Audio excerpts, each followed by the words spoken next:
received any accolades or appreciation from anybody, let me do it. In behalf of all the students, past students of future, and all your future students, I'd like to tell you that we appreciate all of you. And I definitely should have said that to my teachers in high school and elementary during the time that I was there in the Philippines before I left for the States. But I said, better late than never. I will give my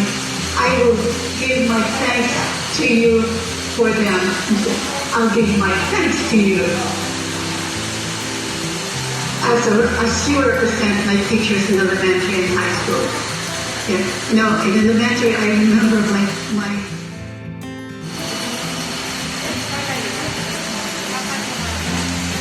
90 seconds. 6, 5, 4, 2, 1. Stop. Okay. Now, who got at least 10 numbers? So people are very loyal, dedicated, and doesn't seek attention, and is the backbone of your family or department or your school, and someone who can always be counted on for support and also for projects. So using this framework, I would like you to do is without the folder right now.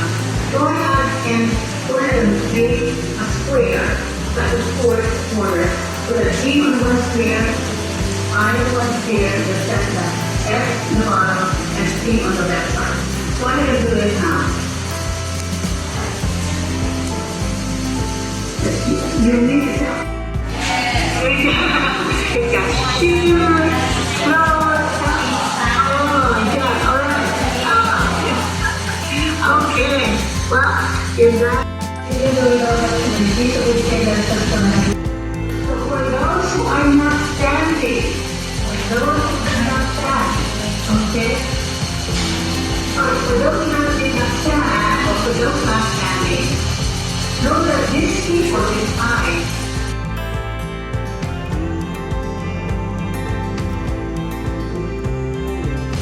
Right now, he's a little bit overworked, often late for dinner.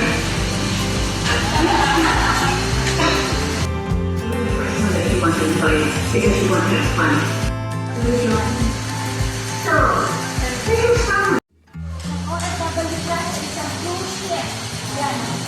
And also, marami na dito mga estudyante dito sa music. Pamilita natin. That's it. Tama ba ito?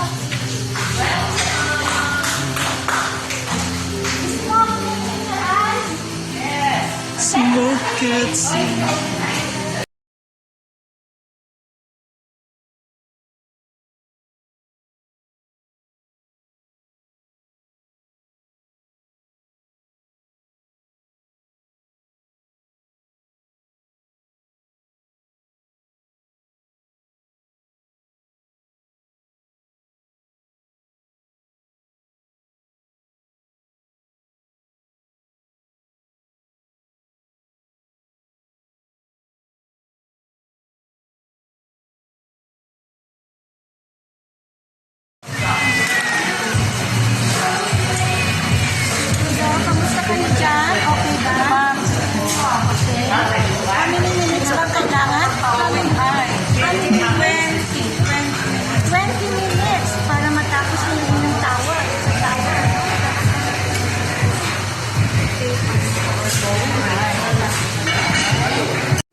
question for you. Do you want to learn more about communication and connecting? And why? Yes, of course. Yeah, I want to learn more about communication and connecting. And for me, communication is exchange of ideas and messages from one person to another, or from the sender to receiver. And connecting is also very important because it is how you deal and how you connect with the person, or the person who sends the questions, or the sender, I guess. So both are very important in communication and relaying messages. Thank you. Okay, thank you very much, sir.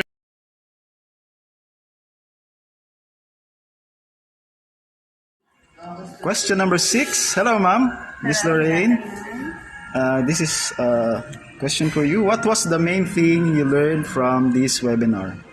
For me, the main thing that I have learned in this webinar is to build relationship with one another.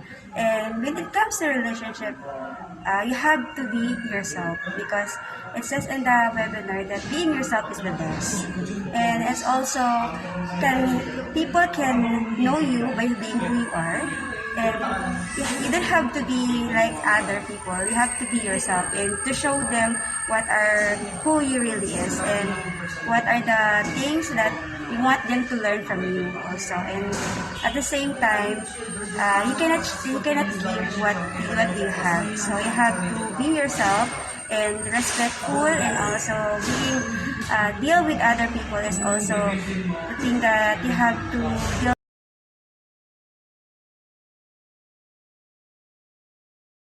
Ma'am, what other topics would you like to have a presentation on?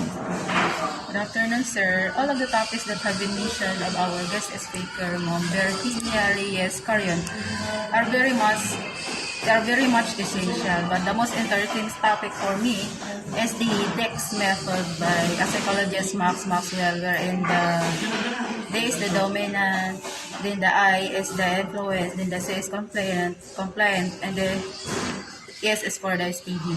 Wherein this methodology is used to identify your identity, and your 4 designs. That's like your communication or behavior. So your behavior, it reflects it is the mirror of your personality. Then second design is your communication.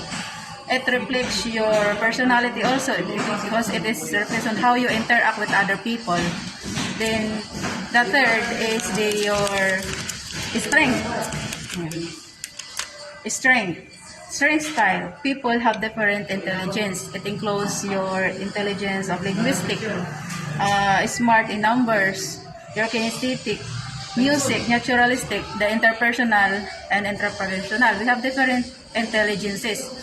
So the 4th design is your work style. So this method will give you insight on how you can achieve greater success when you learn more about your strengths and those of others. Okay, thank you very much.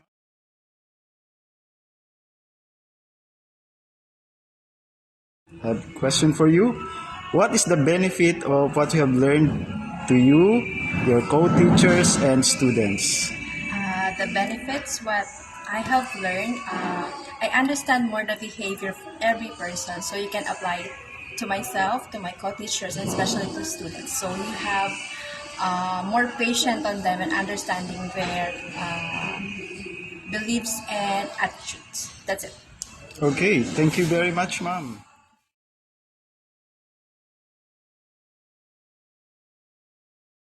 I have a question for you. Is this something you would recommend to other teachers or parents? Why would you recommend it? Yes, sir. Because it helps us easily deal with the stress and motivate teachers and parents to handle different problems that they might encounter inside and outside the school premises. Okay, thank you very much, ma'am. One, two, three. Good afternoon again. At last, natapos na rin yung aming webinar. And so we would like to have ending remark from our directress and president of St. Mark's Institute, a 37-year-old educational institution, and Mrs. Amelita Ihada. Oh. Hi everyone, this is the director of St. Mark's Institute. As Mrs. Rabe said, it's a 37-year-old educational institution whose main focus is the upliftment of the development of all our learners. We believe that all learners are unique, and so we have to adapt to their uniqueness by following what we learned this morning from the webinar of Mrs. Carrion, which are letter D, letter I, letter S, and letter C, DISC. D stands for dominant, I stands for influential, and C stands for compliant, and S stands for strength. Steadiness. Yes, steady. So all of these characteristics would really make the education, if we follow this, will really make the education of our children as best as expected of educators. So with that, I wish to thank Mrs. Carrion for sharing to us her expertise in this project, which is the Maxwell Leadership Program. Thank you and good day to everyone. Okay.